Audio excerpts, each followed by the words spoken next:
இன்னைக்கு ஃபங்க்ஷன்ல நீ புடவை கட்டிட்டு வரும்போது உன்னை அப்படியே அள்ளிக்கிட்டு ஓடிடலாம்னு அவ்வளோ ஆத்திரம் வந்துச்சு என்று அவன் உருக காவியா வெட்கத்தில் அவனது கைகளை பிடித்து கிள்ளினான். சிவா அவளை தன் பக்கம் திருப்பி அவளது விழிகளை நேராக பார்த்தவன் பட்டென்று அவளை மென்மையாக தூக்கி கட்டிலில் கொண்டு வந்து கிடத்தினான். இனிமே நாம சண்டையே போடக்கூடாதுன்னு சொன்னியே, ஆனா இன்னைக்கு நைட்டு நாம போட போற இந்த சண்டை ரொம்ப ரொம்ப அழகான கட்டில் யுத்தம் காவியா என்று அவன் காதலோடு சொல்ல காவியா அவனது அணைப்பில் இறுக்கமாக புதைந்து கொண்டாள். விடியும் வரை நீடித்த அந்த தீராத காதலில் சிவா மற்றும் காவியாவின் புதிய வாழ்க்கை அத்தியாயம் மிக அழகாக தொடங்கியது. இப்படியே நாட்கள் அழகாக ஓடிக்கொண்டிருக்க மித்ரனின் 12ஆம் வகுப்பு பொதுத் தேர்வுக்கான முடிவுகள் வரும் நாளும் வந்தது. அர்ஜுனின் வீட்டில் அன்றைய காலை பொழுது ஒரு திருவிழா கோலத்துடன் விடிந்தது. அன்றுதான் +2 பொதுத் தேர்வு முடிவுகள் வெளியாகும் நாள். மித்ரனின் எதிர்காலமே இந்த தேர்வு முடிவில் தான் இருக்கிறது என்பதை உணர்ந்த யாழினி காலையிலேயே குளித்து முடித்துவிட்டு சாமி கும்பிட்டு தன் தம்பியின் வெற்றிக்காக கடவுளிடம் வேண்டிக் கொண்டாள். அர்ஜுன் தன் லேப்டாப்பை எடுத்து கொண்டு வந்து ஹாலில் அமர்ந்தான். மித்ரன் பதற்றத்தில் அங்கும் இங்கும் நடந்து கொண்டிருக்க, "டேய் மித்ரா, கூலாருடா, நீ வேணா பாரு, நீ தான் கெத்து காட்ட போற" என்று சிவா உற்சாகப்படுத்தினான். சரியாக 10 மணி. அர்ஜுன் மித்ரனின் பதிவு எண்ணை என்டர் செய்ய இணையதளம் 1 நிமிடம் சுற்றியது. அடுத்த நொடி திரையில் மதிப்பெண்கள் மின்னின. அர்ஜுன் அதை பார்த்ததும் சந்தோஷத்தில் அவன் கண்கள் விரிந்தது. "ஹே யாழினி, இங்க வந்து பாருடி, மித்ரன் 600க்கு 589 மார்க் எடுத்திருக்கான். இது கண்டிப்பா ஸ்டேட் லெவல்ல டாப் லிஸ்ட்ல வரும். மேக்ஸ் பிசிக்ஸ் 2லயும் சென்டம் எடுத்திருக்கான்" என்று சந்தோஷமாக கூறினான். யாழினிக்கு கண்கள் கலங்கிவிட்டன. தன் தம்பி இவ்வளவு பெரிய வெற்றியை பெறுவான் என்று அவள் எதிர்பார்த்திருந்தாலும், ஆனால் அந்த எண்களை பார்க்கும் போது அவளுக்கு பெருமையில் நெஞ்சு விம்மியது. ஓடி சென்று தன் தம்பியை கட்டி கொண்டவள், "மித்ரா, அப்பாவோட கனவை நனவாக்கிட்டடா" என்று அழுதுவிட மித்ரன் அர்ஜுனின் கால்களில் விழுந்தான். "மாமா, நீங்க எனக்கு கொடுத்த அமைதியான சூழலும் உங்களோட ஊக்கமும் தான் இதுக்கு காரணம். இல்லனா நான் எங்கேயோ தொலைஞ்சு போயிருப்பேன்" என்று குரல் தழுத்தழுத்தான். அதே நேரம் யாழினியின் அப்பா கதிரவன் தன் வீட்டின் டிவியில் செய்திகளை பார்த்து கொண்டிருந்தார். தன் மகனின் பெயர் மாவட்ட அளவில் முதலிடத்தில் வருவதை பார்த்ததும் அவருக்கு பேச்சு வரவில்லை. அருகில் இருந்த கமலா, "என்னங்க, நிஜமாவே மித்ரன் தானா அது? 589 மார்க்கா? அப்படின்னா கவர்மெண்ட் காலேஜ்ல ஃப்ரீயா சீட்டு கிடைக்கும்ல" என்று ஆச்சரியத்துடன் கேட்க கதிரவன் பெருமிதத்துடன், "அது மட்டும் இல்ல கமலா, அர்ஜுன் மாப்ள அவனை ஒரு பெரிய காலேஜ்ல சேர்த்து விடுறதா சொல்லியிருக்காரு.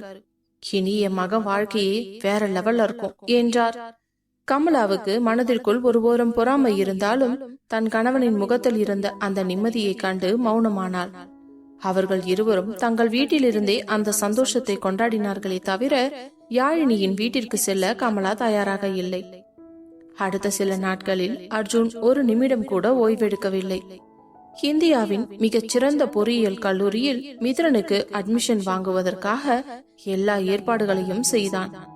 அதற்கு பிறகு ஒரு நாள் மாலை அர்ஜுன், யாழினி, மித்ரன் மூவரும் அந்த கல்லூரியின் வாசலில் நின்றிருந்தனர். "மித்ரா, இதுதான் உன்னோட புதிய உலகம். இங்க உன்னோட திறமைய பயன்படுத்திக்கோ. உனக்கு தேவையான எல்லா வசதிகளையும் நான் பண்ணித்தரேன். நீ கவலைப்படாம படி" என்று அர்ஜுன் சொல்ல யாழினி நெகிழ்ச்சியுடன் தன் கணவனை பார்த்தாள். ஒரு கணவனாக மட்டுமில்லாமல் ஒரு தந்தையாக தன் தம்பியை அவன் அரவணைத்ததை பார்த்து அவளுக்கு அவன் மேல் இருந்த காதல் இன்னும் ஒரு படி உயர்ந்தது. மித்ரன் கல்லூரி விடுதியில் சேர்ந்த பிறகு வீடு மீண்டும் அமைதியானது. ஆனால் அந்த அமைதிக்கு ஒரு பெரிய அர்த்தம் கிடைக்கப் போகிறது என்று யாழினி நினைக்கவில்லை. கடந்த சில நாட்களாகவே யாழினிக்கு சாப்பாட்டின் மனம் பிடிக்கவில்லை. அடிக்கடி தலை சுற்றல் வர அவள் ஒருவிதமான சோர்விலேயே இருந்தாள். ஒரு நாள் காலை அர்ஜுன் ஆபீஸிற்கு புறப்பட தயாரான போது யாழினி திடீரென்று சோஃபாவில் மயங்கி சரிந்தாள். அதை பார்த்த அர்ஜுன், "யாழினி" என்று அலறியபடி அவளை தாங்கி பிடித்தவன் அவளை மெத்தையில் தூக்கி படுக்க வைத்துவிட்டு உடனே ஃபேமிலி டாக்டரை வரவழைத்தான். டாக்டர் உள்ளே நுழைந்ததும், "என்னாச்சு மிஸ்டர் அர்ஜுன்?" "வாங்க டாக்டர், என்னன்னு தெரியல, திடீர்னு யாழினி மயக்கம் போட்டு விழுந்துட்டா. நல்லாதான் இருந்தா, ஆனா இப்ப கொஞ்ச நாளாவே ரொம்ப சோர்வா இருக்கா. சரியா சாப்பிட மாட்டேங்கிறா, சரியா தூங்க மாட்டேங்கிறா. என்னன்னு கேட்டாலும் சொல்ல மாட்டா. நான் அவளை ஹாஸ்பிட்டல் கூட்டிட்டு போறேன்னு சொன்னாலும் அவ வலுக்கட்டாயமா வேண்டாம்னு சொல்லிட்டா. இன்னைக்கு திடீர்னு மயக்கம் போட்டு விழுந்ததும் எனக்கு ரொம்ப பதட்டமாகிருச்சு டாக்டர். என்னன்னு நீங்க கொஞ்சம் செக் பண்ணி சொல்லுங்களேன். சரிங்க அர்ஜுன், நீங்க பதட்டப்படாதீங்க.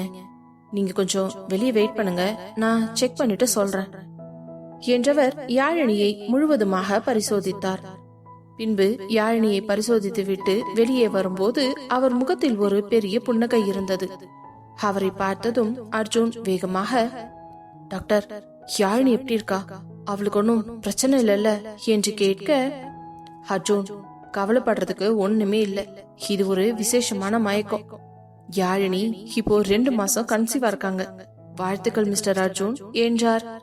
அந்த நிமிடம் அர்ஜுனின் காதில் கேட்ட வார்த்தையில் அவன் அப்படியே உறைந்து போய் நின்றான். அவன் கண்கள் கலங்கியது. Thank you doctor, thank you so much. Okay mister Arjun, அவங்கள கவனமா பாத்துக்கோங்க. நாளைக்கு ஹாஸ்பிட்டலுக்கு கூட்டிட்டு வாங்க. அவங்களுக்கு ஒரு சில டெஸ்ட் எல்லாம் எடுக்கணும், அப்படியே ஸ்கேன் பண்ணணும். அதுக்கப்புறமா நான் மெடிசின்ஸ் எழுதி தரேன் என்றவர் அங்கிருந்து புறப்பட்டு செல்ல மெதுவாக யாழினியின் அறைக்குள் சென்றான். யாழினி அப்பொழுதுதான் கண் விழித்து பார்த்தாள். அர்ஜுன் அவளது கைகளை பற்றி அவளது உள்ளங்கையில் முத்தமிட்டான். அர்ஜுன், எனக்கு என்னாச்சு? ஏன் திடீர்னு நான் மயக்கம் போட்டு விழுந்துட்டேன்? இப்பதான் டாக்டர் செக் பண்ணிட்டு போறாங்க. எனக்கு எதுவும் பெரிய பிரச்சனை இல்லைல்ல? எனக்கு ரொம்ப பயமா இருக்குது அர்ஜுன், பிளீஸ் சீக்கிரம் சொல்லுங்க என்று கலங்க அவள் தாடையை தன் 2 கைகளில் ஏந்தியவன் அவள் நெற்றியில் ஒரு அழுத்தமான முத்தத்தினை பதித்து விட்டு, யாழினி, நாம அப்பா அம்மா ஆக போறோண்டி. எனக்கு என்ன சொல்றதுன்னே தெரியல. நம்ம வீட்டுக்கு ஒரு குட்டி அர்ஜுனோ இல்ல குட்டி யாழினியோ வரப்போறாங்க என்று அவன் சந்தோஷமாக கூற யாழினிக்கு தன் வயிற்றில் ஒரு உயிர் துடிப்பதை அந்த நொடி உணர முடிந்தது. அர்ஜுன், நிஜமாவா? நான் அம்மாவாக போறனா என்று அவள் கேட்க அர்ஜுன் அவளை மிக மென்மையாக கட்டி கொண்டான். ஆமாண்டி, இனிமே நீ எந்த வேலையும் செய்யக்கூடாது. ஜன்னல் ஓரமா உட்காந்து நிலவை பாக்குறது, பாட்டு கேக்குறது, இது மட்டும்தான் உன்னோட வேலை. உன்னையும் நம்ம குழந்தையையும் கண்ணுக்குள்ள வச்சு பாத்துப்பேன் என்றான். அதை கேட்ட யாழினி கண்கள் கலங்க, அர்ஜுன், நிஜமாலுமே நான் ரொம்ப சந்தோஷமா இருக்கேன். இந்த குழந்தை மூலியமா உங்களோட அப்பாவோ அம்மாவோ நம்ம வீட்டுக்கு திரும்பி வரப்போறாங்க அர்ஜுன் என்றதும் அப்பொழுதுதான் அவனும் அதை உணர்ந்தான். மிகவும் உணர்ச்சி வசப்பட்டவன் நொடி நேரமும் தாமதிக்காமல் அவள் வயிற்றில் இருந்த சேலையை அகற்றிவிட்டு அங்கு ஒரு ஆழ்ந்த முத்தத்தினை கொடுத்தவன், நிஜமாவே என் அப்பா அம்மா வருவாங்களாடி? ஆமா அர்ஜுன், கண்டிப்பா வருவாங்க. நீங்க கவலையே படாதீங்க. இந்த குழந்தைய நம்ம பத்திரமா பார்த்து பெத்து எடுத்து நல்லபடியா வளர்க்கலாம். கண்டிப்பாடி, இதை விட எனக்கு வேற என்ன வேணும் செல்லம். தேங்க்யூடி, தேங்க்யூ சோ மச் யாழினி. நீ மட்டும் என் வாழ்க்கையில வரலனா இந்த மாதிரி சந்தோஷம் எல்லாம் எனக்கு என்னைக்குமே நடந்திருக்காதுடி என்றான். அவளை அணைத்து கொண்டு அவள் தோள்பட்டையில் முகம் புதைத்து கண் கலங்கினான். அதே நேரம் கோவிலுக்கு சென்றிருந்த சிவாவும் காவியாவும் இந்த செய்தியை கேட்டதும் காவியாவும் துள்ளி குதித்தபடி அர்ஜுனின் அறைக்கு ஓடி வந்தனர். அவர்கள் கதவை திறந்து கொண்டு வரவும் அர்ஜுன் யாழினியை விட்டு எட்டை நகர்ந்து அமர்ந்தான். சிவா ஓடி வந்து அர்ஜுனை அணைத்துக் கொண்டவன், வாழ்த்துக்கள் டா மச்சான், எனக்கு ரொம்ப சந்தோஷமா இருக்கு என்றான். தேங்க்ஸ் டா மச்சான். வாழ்த்துக்கள் தங்கச்சிமா. தேங்க்ஸ் அண்ணா என்றார். அதே நேரம் காவியா, யாழினி, கங்க்ராச்சுலேஷன்ஸ் டி, எனக்கு எவ்வளவு ஹாப்பியா இருக்கு தெரியுமா என்று அவளை அணைத்துக் கொண்டவள், இப்போ எனக்கு பெரிய பொறுப்பு வந்துருச்சு. இனிமே இந்த குழந்தைய நான் தான் என் கார்ல ஸ்கூலுக்கு கூட்டிட்டு போவேன் என்று இப்போதே பிளான் போட தொடங்கினாள். சிவா, அடே அர்ஜுன், இப்பவாவது அந்த முரட்டுத்தனத்தை கொஞ்சம் குறைச்சுக்கோடா. இனிமே உன்னை கேள்வி கேட்க உன் வாரிசு வருது என்று கிண்டல் செய்தான். அன்று இரவு நிலவொளி அந்த பங்களாவின் தோட்டத்தில் பால் போல படர்ந்திருந்தது. அர்ஜுன் யாழினியை அழைத்துக் கொண்டு சென்று தோட்டத்தில் அமர வைத்தான். அவளது தலை அர்ஜுனின் மார்பில் சாய்ந்திருக்க, யாழினி, இப்போ மித்ரன் படிச்சு பெரிய ஆளா ஆக போறான். இப்ப நமக்காக ஒரு புது உயிர் வந்திருக்கு. நம்ம வாழ்க்கை எவ்வளவு அழகா மாறிடுச்சு பாத்தியா என்றான். யாழினி அவன் கையை இறுக பற்றி கொண்டு, இந்த தாலி என் கழுத்துல ஏறினப்போ ஒரு பயத்தோடு தான் வந்தேன் அர்ஜுன். ஆனா இன்னைக்கு இந்த உலகத்திலேயே நான் தான் ரொம்ப சந்தோஷமான பெண். இதுக்கெல்லாம் நீங்க மட்டும்தான் காரணம் என்றவள் அவனை இறுக்கமாக அணைத்துக் கொண்டாள். அந்த புதிய விடியல் அவர்களின் காதலை இன்னும் ஆழமாக்கியது. யாழினி கர்ப்பமாக இருக்கும் செய்தி காட்டு தீ போல குடும்பம் முழுவதும் பரவியது. அர்ஜுன் ஒரு நிமிடம் கூட யாழினியை விட்டு நகர்வதாகவே இல்லை. அலுவலக வேலைகளை கூட வீட்டிலிருந்தே கவனித்துக் கொள்ள தொடங்கினான். அன்று மதியம் அர்ஜுனின் வீட்டிற்கு சிவாவின் பெற்றோரும் யாழினியின் அப்பா கதிரும் வருகை தந்தனர்.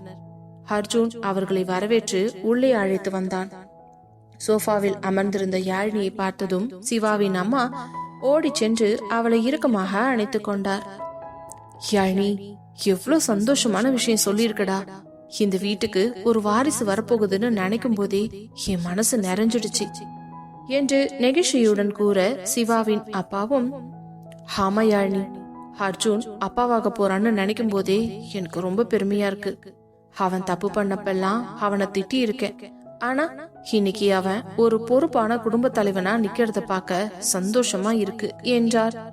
அர்ஜுன் புன்னகையுடன், எல்லாம் உங்க ஆசீர்வாதம் தான் அங்கிள் என்றான். அப்பொழுது அங்கே வந்த யாழினியின் அப்பா கதிரவன் யாழினியின் தலையை வருடினார்.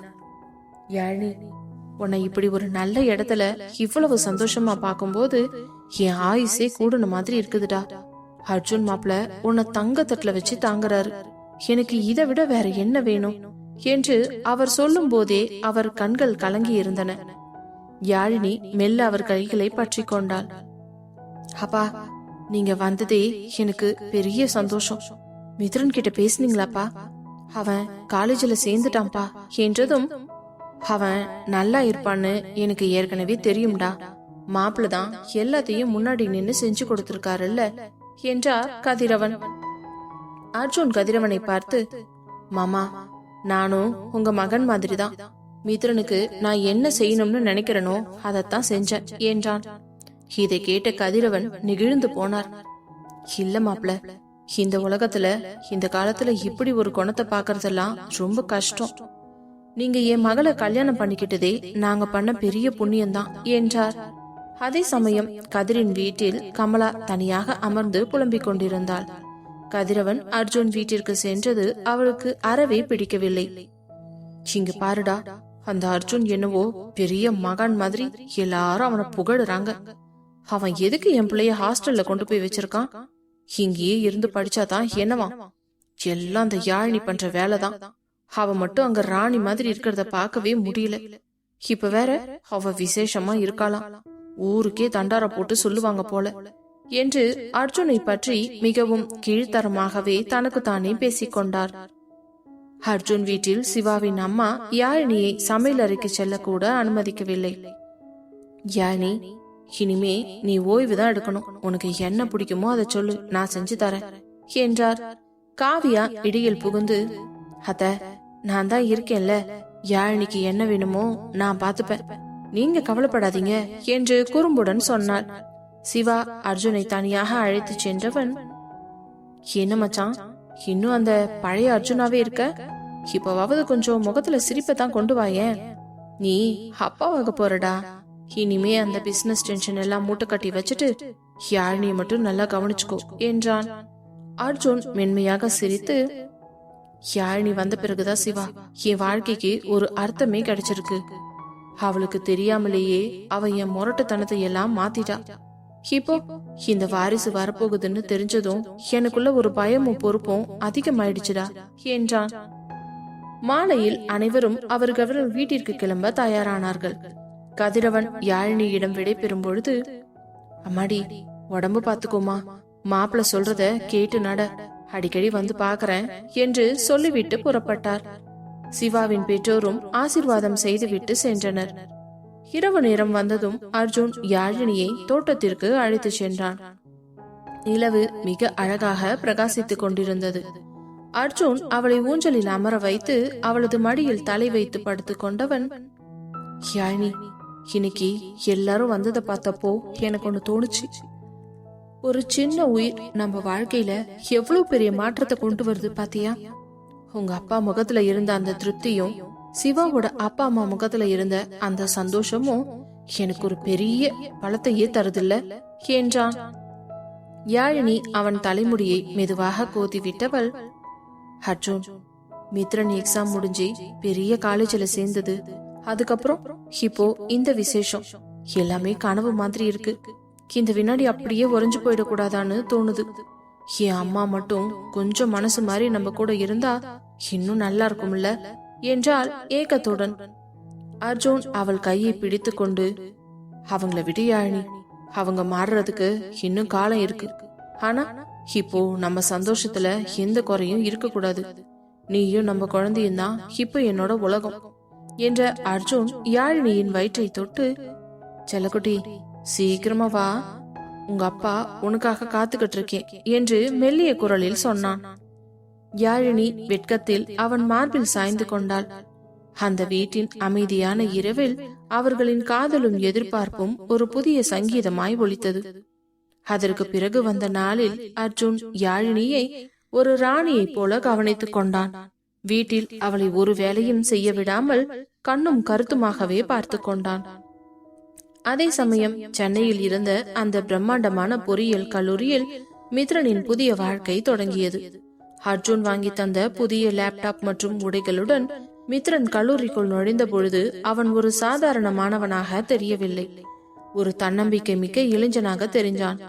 கல்லூரியின் முதல் சில வாரங்கள் மித்ரனுக்கு பாடங்களிலேயே கழிந்தன. ஒரு நாள் மதியம் கேண்டீனில் அமர்ந்திருந்த போதுதான் அவளை முதலில் பார்த்தான். அவள் பெயர் நிலா. அவளும் மித்ரனின் அதே பிரிவில் படிக்கும் மாணவிதான். தேவதையை போன்ற முகம், எப்பொழுதும் ஒரு அமைதியான புன்னகை. நிலாவை பார்த்த முதல் நொடியிலேயே மித்ரனுக்குள் ஏதோ ஒரு மின்னல் பாய்ந்தது போல இருந்தது. நிலா அவனை கடந்து செல்லும் போது வீசிய அந்த மெல்லிய வாசனை மித்ரனை அவளையே பார்க்க வைத்தது. என்னடா மித்ரா, எங்கேயோ பாத்துக்கிட்டு இருக்க என்று அவன் நண்பன் ராகுல் கேட்க மித்ரன் சமாளித்துக் கொண்டு, ஒண்ணுமில்லடா, அந்த பொண்ணு நம்ம கிளாஸ் தானே என்று கேட்டான். ஆமாண்டா, அவ பேரு நிலா, ரொம்ப படிக்கிற பொண்ணு, ஆனா யாரையும் அவ்வளவா பக்கத்துல சேர்த்துக்க மாட்டா என்றான் ராகுல். மித்ரனுக்கு நிலாவை பார்க்க பிடித்தது. ஆனால் அவளிடம் சென்று பேச அவனுக்கு தயக்கம். சில நாட்கள் கழித்து கல்லூரியில் ஒரு முக்கியமான ப்ராஜெக்ட் சமர்ப்பிக்க வேண்டியிருந்ததால் நிலா தன் தோழிகளுடன் லேபில் வேலை செய்து கொண்டிருந்தாள். அப்பொழுது அந்த கல்லூரியின் சீனியர் மாணவனான பிரகாஷ் தன் நண்பர்களுடன் அங்கே வந்தான். அவன் ஒரு அரசியல்வாதியின் மகன் என்பதால் கல்லூரியில் அவனது அராஜகம் அதிகம். அவன் நிலாவை கடந்த சில நாட்களாகவே தொந்தரவு செய்து கொண்டிருந்தான். நிலா, நான் கேட்டதுக்கு இன்னும் நீ பதில் சொல்லவே இல்லையே. சரி, இன்னைக்கு ஈவினிங் நாம வெளியே போறோம், என்ன நான் சொல்றது புரியுதா என்ற விக்ரம் அதிகாரமாக நிலாவின் கையை பிடித்து கேட்க, நிலா பயத்தில் நடுங்கி போய், பிரகாஷ் பிளீஸ் என் கையை விடுங்க, எனக்கு படிக்கணும் என்று கெஞ்சினாள். ஆனால் பிரகாஷ் அவளை விடாமல் வம்பிழுக்க மற்ற மாணவர்கள் பயத்தில் விலகி நின்றனர். இதை பார்த்து கொண்டிருந்த மித்ரனுக்கு ரத்தம் கொதித்தது. அர்ஜுன் எப்பவும் சொல்வார், பெண்களுக்கு ஒரு பிரச்சனைனா வேடிக்கை பார்க்க கூடாதுன்னு. மித்ரன் வேகமாக பிரகாஷ் அருகே சென்றவன், பிரகாஷ் அவ கையை விடு என்று அழுத்தமான குரலில் சொன்னான். பிரகாஷ் சிரித்துக் கொண்டே, யாருடா இது?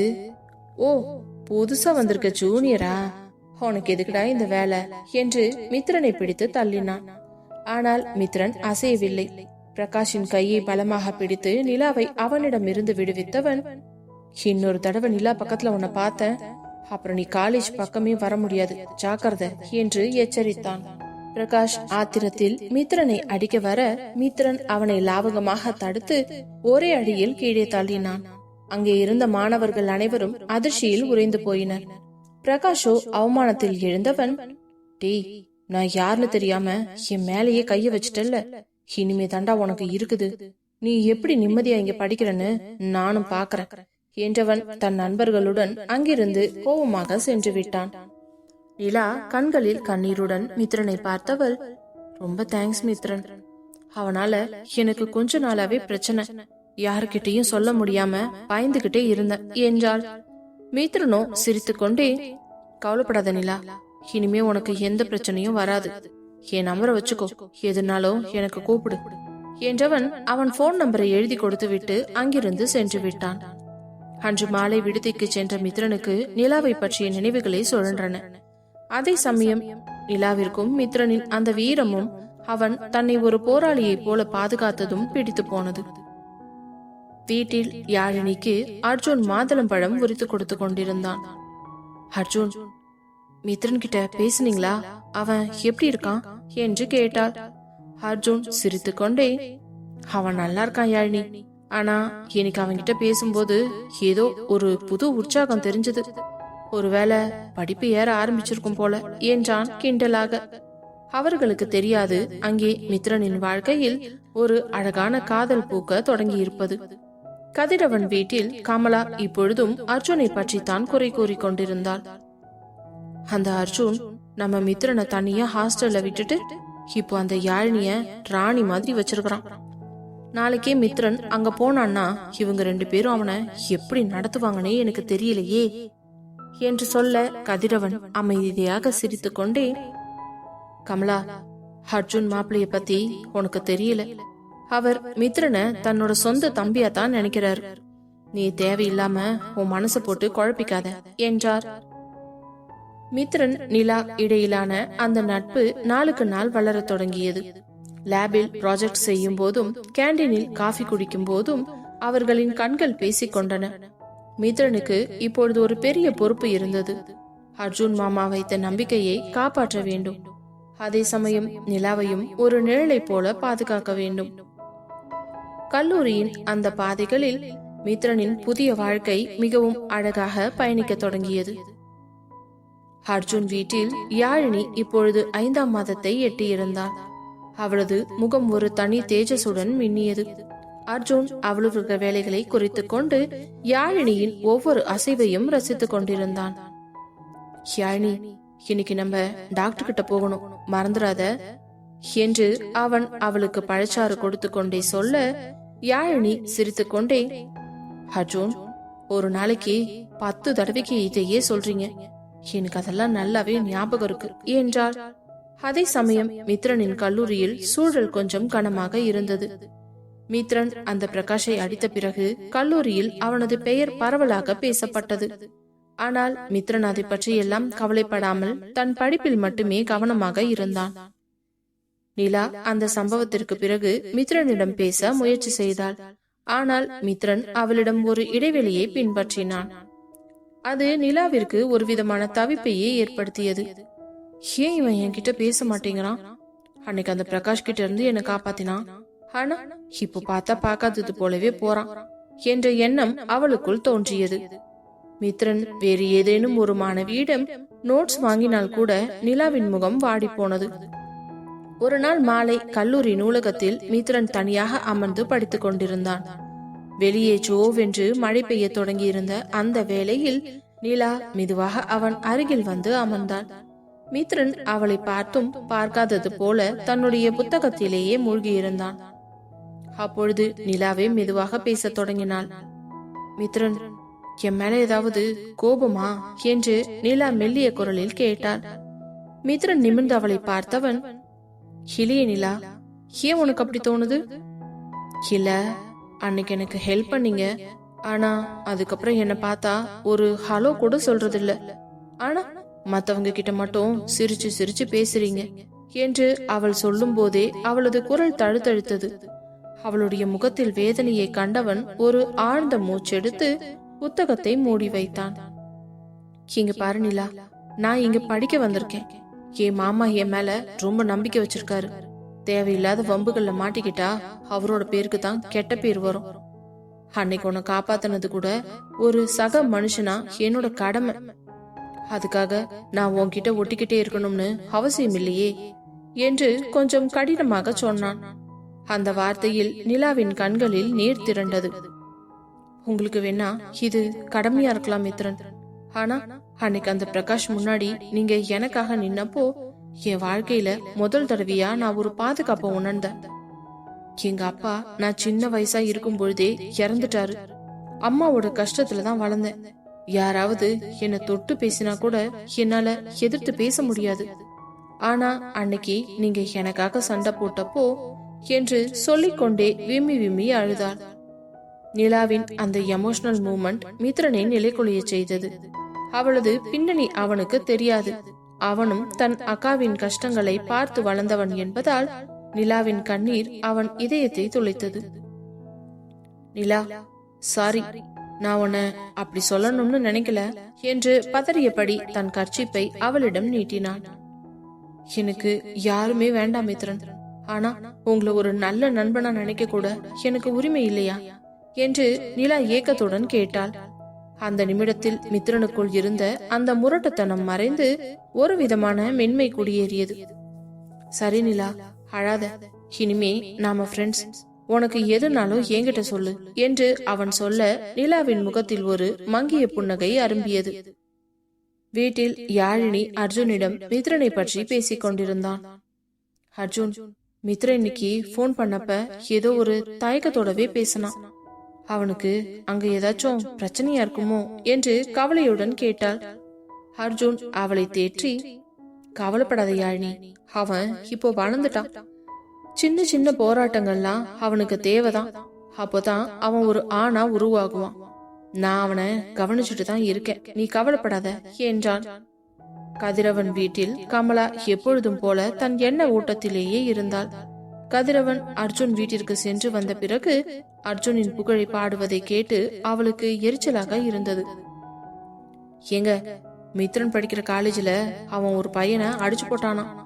இதெல்லாம் இந்த அர்ஜுன் கொடுக்கற தைரியம் தான். நாளைக்கு அந்த பெரிய இடத்து மனுஷங்க இவனை சும்மா விடுவாங்களா? என் பிள்ளைக்கு மட்டும் ஏதாவது ஆச்சுன்னா அந்த அர்ஜுன் தான் பொறுப்பு என்று கத்தி கொண்டிருந்தார். அதற்கு பிறகு வந்த நாட்களில் மித்ரனுக்கும் நிலாவிற்கும் இடையில் இப்பொழுது இருக்கும் பேச்சுவார்த்தை ஒரு புதிய பிணைப்பை உருவாக்கியிருந்தது. அது காதல் என்று அவர்கள் இன்னும் பெயரிடவில்லை என்றாலும் ஒருவரையொருவர் தேடும் அந்த மனநிலை உருவானது. நிலா மித்ரன் எங்கே இருக்கிறான் என்பதை எப்போதும் கவனித்துக் கொண்டே இருந்தாள். மித்ரனும் தனக்கே தெரியாமல் நிலாவின் பாதுகாப்பில் ஒரு கண் வைத்திருந்தான். கல்லூரியின் அந்த பாதைகளில் இரண்டு இதயங்கள் மௌனமாக ஒன்றை ஒன்று உணர்வதற்கு தொடங்கியிருந்தன.